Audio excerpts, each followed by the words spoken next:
JJP को समझ नहीं आई विवेक जी। मैं आलोक जी आ रही हूं, आपको जवाब देने का मौका दूंगी, लेकिन मेरे दो और मेहमान उनके पास अभी तक जा नहीं पाई हूं। उसके बाद आप बोलिएगा, आप सवाल नोट करते रहिए, सारे सवालों पे जवाब दीजिएगा। तो जेजेपी से सीधा ये सवाल, सर, ये पिछले 5 सालों के दौरान आपको समझ नहीं आया कि आप लगातार सरकार में रहे, फिर अचानक से धक्का देके जब निकाल दिए गए, तो उसके बाद अब साथ में है कि अगेंस्ट में? अभी भी क्लियर नहीं है पिक्चर कि बाद में सीन कुछ भी बन सकता है आप लोगों के ऊपर ये आरोप। आशा जी, आज के दिन हरियाणा प्रदेश की जनता को बिल्कुल क्लियर है, और मैं तो ये जानता हूं कि हरियाणा प्रदेश की जनता देख चुकी है कि किस तरह से दो राष्ट्रीय दल, चाहे वो भारतीय जनता पार्टी हो चाहे वो कांग्रेस हो, दोनों बारी बारी राज कर चुके हैं। हम अगर सरकार के अंदर सहयोगी के रूप में रहे तो अपने जो किए हुए जनता के साथ वादे थे उनको पूरा करने के लिए रहे। अगर हम सरकार में रहे तो जनता ने जो मैंडेट दिया था उसको सिर माथे लगा के हम सरकार में रहे। आज हम बहुत खुशी के साथ कहते हैं कि जो हमारे 2019 के चुनावी घोषणा पत्र के अंदर जो वादे थे उनको हमने तकरीबन पूरा करने का काम किया, और हमारे पास आज जो उपलब्धियां उन्हीं को लेके हम जनता के बीच में जा रहे हैं। पर आज दुर्भाग्य देखिए कि दो राष्ट्रीय दल है और दोनों राष्ट्रीय दल के प्रवक्ता आज डिबेट पे बैठे हैं जिनको हरियाणा के बारे आ से ब नहीं पता। आज ये हरियाणा प्रदेश की जनता जान चुकी है कि जो रिमोट कंट्रोल से चलने वाली सरकारें हैं, जो दिल्ली के दरबार से चलने वाली सरकारें हैं, वो हरियाणा में अब हुकूमत नहीं करेंगी।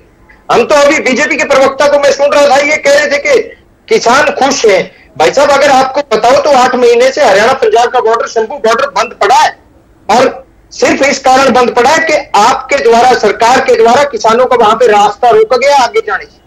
हम आज के दिन आप कहते हैं कि किसान खुश है, 24 फसलों पे एमएसपी दे दी आपने। ऐसी फसलों पे एमएसपी दे दी जो सिर्फ आपके मुख्यमंत्री नागसैनी के खेत में उगती है, नारियल और जूट, और कहीं हरियाणा प्रदेश के किसी खेत में नहीं उगती।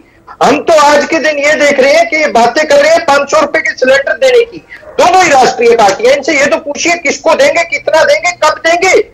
आज तक किसने रोका था आपको 500 में सिलेंडर देने से? आज बातें की जा रही हैं महिलाओं को सशक्त करने की। तो मैं आपको आशा जी बताना चाहूंगा, जननायक जनता पार्टी का चुनावी घोषणा पत्र में एक वादा था कि 50% महिलाओं को पंचायती राज संस्थाओं के अंदर हिस्सेदारी देना, और हमने करके दिखाया। 33% आरक्षण महिलाओं को राशन डिपो के अंदर देना, हमने करके दिखाया। महिलाओं को आज पंचायत के बीच में बिठा के दिखाया और सशक्त करने का काम हमने किया। आज बेटी बचाओ का नारा जो बीजेपी ने दिया था, आज हरियाणा प्रदेश के लोग ये कहते हैं बेटी बचाओ बीजेपी वालों से।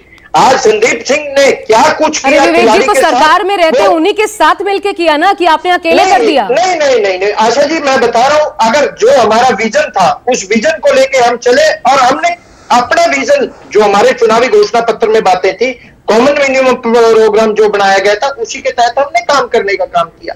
आज भी जो हमने जनसेवा पत्र जारी किया है उसमें भी हरियाणा के हितों की बातें की है। ये फ्री बेरीज देने का काम हमने नहीं किया, ये फ्री बीज देने का काम हमने नहीं किया। हम तो जो कर सकते हैं वो हमने जनता से वादे किए और पूरा करके दिखाने। पिछली बार के 3 वादे आपने जो किए हैं वो गिना दीजिए जो आपने पूरे किए, जल्दी से। विवेक जी, मैं आपको समय दे रही हूँ, जल्दी से। 50% आरक्षण पहले गिना के हटाऊं। रविदास मंदिर कुरुक्षेत्र के अंदर बनाने की बात हमने की थी, जब दिल्ली में तोड़ा गया हमने बना के दिखाया। महिलाओं को 33% आरक्षण हमने दे के दिखाया। 75% युवाओं को आरक्षण प्राइवेट सेक्टर में हमने दे के दिखाया। आज मारुति जैसी कंपनी को हरियाणा प्रदेश के अंदर लाके हम अगर खड़ा करते हैं तो हमारी कामयाबी है। हमने जो घोषणा पत्र में वादे किए तमाम वादों को पूरा किया। एक वादा हमारा रह गया, 5100 पेंशन का हमने वादा किया था, और लास्ट मोमेंट पे भी भारतीय जनता पार्टी को एक बात कही थी कि हमें एक सीट की भी जरूरत नहीं है लोकसभा चुनाव के अंदर, आप 5100 रुपए बुढ़ापा पेंशन कर दीजिए। पर भारतीय जनता पार्टी नहीं मानी। हमने 3000 रुपए उसे कराने का काम किया, जो कि पूरे देश में सबसे ज्यादा है। तो वो उसका क्रेडिट बीजेपी को देंगे कि नहीं देंगे? नहीं, कैसे देंगे? जो विजन हमारा है बीजेपी के घोषणा पत्र में तो था ही नहीं है।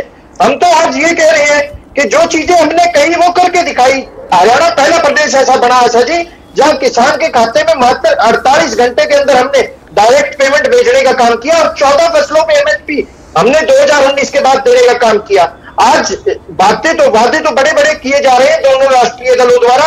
मैं तो ये पूछ लूंगा दोनों प्रवक्ताओं को, अगर ये भी पता हो कि हरियाणा प्रदेश के अंदर जिले कितने हैं। आज दुर्भाग्य देखिए कि हरियाणा की बात करने के लिए एक प्रवक्ता यूपी से बैठा है, एक पटना से बैठा है। मतलब क्या मानते हैं आप?